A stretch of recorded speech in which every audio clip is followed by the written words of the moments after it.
So, how Debbie and I met and where we met, Debbie moved to Nashville, Tennessee from Denver, Colorado in 1987, and I moved to Nashville, Tennessee in 1988 from here in North Carolina.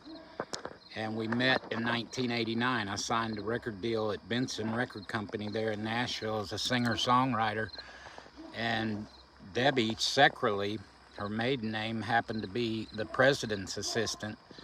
We joked and called her because I couldn't say Seckerly or know how to spell it, Cecrle. We called her Debbie Secretary, and I thought she was cute.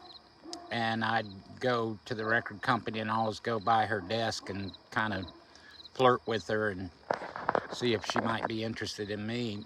And this went on for several months, and there are three practice rooms, or there were three practice rooms there in the building with pianos in them where artists and writers could come there to the record company and work on their material and work on new songs.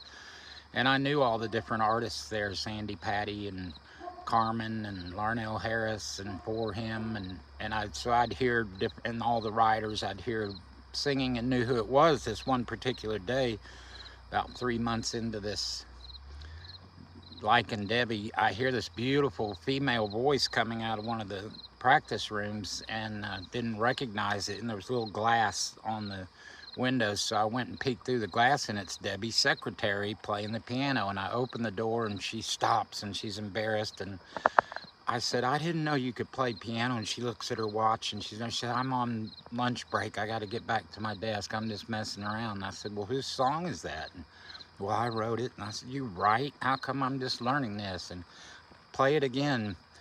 "I'm embarrassed." She said, "Please, it was beautiful. I heard it from down the hall and followed your voice down here." And so she starts singing this song she wrote called All My Life.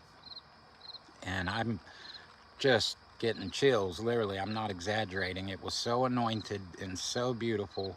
And my eyes are closed, and she sings a verse and a chorus, and I'm all into it and falling in love with this girl that I already liked and thought was cute. And she stops right in the middle of it, real joy killer, and it goes kind of like that. And I'm like, "Oh my gosh, finish. I got to get back to my desk." And I said, "Well, wait a minute." I said, "What are you doing tonight?" And she said, "I don't have any plans." And I said, "Can I take you to dinner tonight?" She said, "Yes," and ran out the door. And we went out that night, and we went out every night in a row for like 11 nights. And we'd have gone out more, but it was coming up to Christmas vacation, and she left to go to Indiana to her parents for Christmas.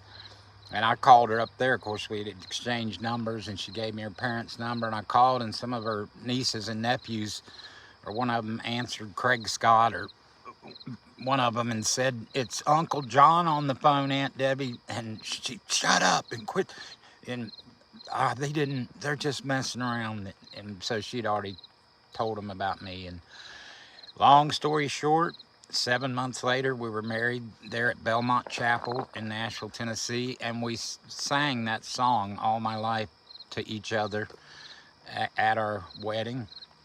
And that was 34 years ago, this past June 8th, and 5 children and quite a few grandchildren, and quite a journey. We've been to 16 countries around the world and recorded 6 albums and been all over the United States, and lived in 4 states, in another country, Panama, and if you count the state of denial and the state of confusion, we've lived in 6 states.